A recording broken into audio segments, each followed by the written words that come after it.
ಮನುಷ್ಯನಿಗೆ ಆನಂದ ನೆಮ್ಮದಿ ಬೇಕೆಂದರೆ ಭಗವಂತನ ಭಕ್ತಿ ಪ್ರಾಪ್ತವಾಗಬೇಕು. ಅದಕ್ಕೆ ಚಾತುರ್ಮಾಸ ಕಾರ್ಯಕ್ರಮ ಪ್ರೇರಣೆ ನೀಡುತ್ತದೆ ಎಂದು ಮಹಾಮಂಡಲೇಶ್ವರ 1008 ಸದ್ಗುರು ಶ್ರೀ ಬ್ರಹ್ಮಾನಂದ ಸರಸ್ವತಿ ಮಹಾರಾಜ್ ನುಡಿದರು. ಕುಮಟಾ ತಾಲೂಕಿನ ಕೋನಹಳ್ಳಿಯ ಶ್ರೀ ವನದುರ್ಗಾ ದೇವಾಲಯದಲ್ಲಿ ಮಹಾಮಂಡಲೇಶ್ವರ 1008 ಸದ್ಗುರು ಶ್ರೀ ಬ್ರಹ್ಮಾನಂದ ಸರಸ್ವತಿ ಮಹಾರಾಜ್ ಅವರ ಚಾತುರ್ಮಾಸ್ಯ ವೃತ್ತಾಚರಣೆಯ 22ನೇ ದಿನದ ಕಾರ್ಯಕ್ರಮದಲ್ಲಿ ಮಿರ್ಜಾನ್, ಕಾಗಾಲ್ ಮತ್ತು ಅಗನಾಶಿನಿ ಗ್ರಾಮ ಪಂಚಾಯತ್ ವ್ಯಾಪ್ತಿಯ ನಾಮಧಾರಿ ಕೂಟದಿಂದ ಗುರು ಸೇವೆ ಸ್ವೀಕರಿಸಿ ಆಶೀರ್ವಚನ ನೀಡಿದ ಶ್ರೀಗಳು ಧರ್ಮ ಮಾರ್ಗದಲ್ಲಿಯೇ ಸುಖವಿದೆ ಎಂದು ಋಷಿಮುನಿಗಳು ಹೇಳಿದ್ದಾರೆ. ಸುಖ ಪ್ರಾಪ್ತಿಗಾಗಿ ನಾವು ಧರ್ಮಾಚರಣೆ ಮಾಡಬೇಕು. ಮಾಯಾ ಮೋಹವನ್ನು ತೊರೆದು ಜೀವನದಲ್ಲಿ ಬದುಕಬೇಕು. ಬದುಕೆಂಬ ಪ್ರಯಾಣದಲ್ಲಿ ಎದುರಾಗುವ ಹಲವು ಬಂಧಗಳನ್ನು ಬಿಡಿಸಿಕೊಂಡು ಸಾಗಬೇಕು. ತ್ಯಾಗದ ಮೂಲಕ ಬದುಕು ಸಾಗಿಸಿದಾಗ ನೀವು ಮಾಡಿದ ತ್ಯಾಗವು ಮುಂದಿನ ಜೀವನಕ್ಕೆ ಸಹಾಯಕಾರಿಯಾಗುತ್ತದೆ ಎಂದ ಶ್ರೀಗಳು ಚಂದ್ರ ರಾಜವಂಶದ ರಾಜ ರಂತಿದೇವನ ಕಥೆಯನ್ನ ವಿವರಿಸುತ್ತಾ ತ್ಯಾಗದ ರೂಪವಾದ ದಾನದ ಬಗ್ಗೆ ವಿಶ್ಲೇಷಿಸಿದರು. ದಾನದಿಂದಲೇ ರಾಜ ರಂತಿದೇವ ಹೇಗೆ ಭಗವಂತನ ಸಾಕ್ಷಾತ್ಕಾರಕ್ಕೆ ಒಳಗಾದ ಎಂಬುದನ್ನು ಬಹಳ ಮನೋಜ್ಞವಾಗಿ ಶ್ರೀಗಳು ವಿವರಿಸಿದರು.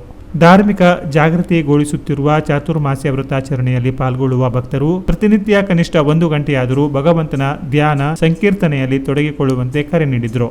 ಚಾತುರ್ಮಾಸ್ಯ ವ್ರತಾಚರಣೆ 22ನೇ ದಿನದ ಕಾರ್ಯಕ್ರಮದಲ್ಲಿ ಮಿರ್ಜಾನ್ ಮತ್ತು ಕಾಗಾಲ ಗ್ರಾಮ ಪಂಚಾಯತ್ ವ್ಯಾಪ್ತಿಯ ಭೈರವೇಶ್ವರ ಕೇರಿ, ರಾಮನಗರ, ಹೆಗಲೆ, ಗೌರಹಸಗಿ, ದೇವಸ್ಥಾನ ಕೇರಿ, ಮಿರ್ಜಾನ್, ಅಗನಾಶಿನಿ ಹಾಗೂ ಕಾಗಾಲ ಗ್ರಾಮದ ಸಮಸ್ತ ನಾಮಧಾರಿ ಸಮಾಜ ಬಾಂಧವರು ಹಾಗೂ ಹರಿಕಾಂತ ಸಮಾಜ ಮತ್ತು ಅಂಬೇಗರ ಸಮಾಜ, ಅಗನಾಶಿನಿ ದೈವಜ್ಞ ಬ್ರಾಹ್ಮಣ ಸಮಾಜ ಬಾಂಧವರು, ಮಡಿವಾಳ ಸಮಾಜ ಬಾಂಧವರು, ಕುಮಟಾ ಹಾಗೂ ಮಿರ್ಜಾನ್ನ ರಾಮಕ್ಷತ್ರಿಯ ಸಮಾಜದವರು ಗುರುಪಾದುಕಾ ಪೂಜೆ ಸಲ್ಲಿಸಿದರು. ಲೋಹಿತ್ ಹಿರಣ್ಣಯ್ಯ ನಾಯಕ್ ದಂಪತಿ, ಮುಗುವೆ ಕಾನವಾಡಿ, ಮಿರ್ಜಾನ್ ಇವರು ವೈಯಕ್ತಿಕ ಗುರುಪಾದುಕಾ ಪೂಜೆ ಸಲ್ಲಿಸುವುದರ ಜೊತೆಗೆ ಈ ದಿನ ಸಿಹಿ ವಿತರಿಸಿದರು. ಇನ್ನು ಅರಣ್ಯ ಭೂಮಿ ಹಕ್ಕು ಹೋರಾಟಗಾರರ ವೇದಿಕೆಯ ಅಧ್ಯಕ್ಷರಾದ ರವೀಂದ್ರ ನಾಯ್ಕರು ಗುರುಗಳ ದರ್ಶನ ಪಡೆದು ಫಲಮಂತ್ರಾಕ್ಷತೆ ಪಡೆದರು. ಕುಮಟಾ ಪುರಸಭೆ ಅಧಿಕಾರಿಯಾದ ಎಂಆರ್ ಸ್ವಾಮಿ, ಶ್ರೀಧರ ಗೌಡ, ಸಿರಿಸಿ ವರದಿಗಾರ ಪ್ರದೀಪ್ ಶೆಟ್ಟಿ ಅವರು ಆಗಮಿಸಿ ಶ್ರೀಗಳ ಆಶೀರ್ವಾದ ಪಡೆದರು. ಶಶಿಕಾಂತ್ ಪಾಂಡುರಂಗ ನಾಯ್ಕ ಅಗನಾಶಿನಿ, ಚಂದ್ರಹಾಸ್ ಶಾಂತಪ್ಪ ನಾಯ್ಕ ಕಾಗಾಲ್ ಅವರು ಗುರು ಸೇವೆ ಸಲ್ಲಿಸಿದರು. ಮಧ್ಯಾಹ್ನ ನಡೆದ ಪ್ರಸಾದ ಭೋಜನದಲ್ಲಿ 1000ಕ್ಕೂ ಅಧಿಕ ಭಕ್ತರು ಪಾಲ್ಗೊಂಡು ಪುನೀತರಾದರು.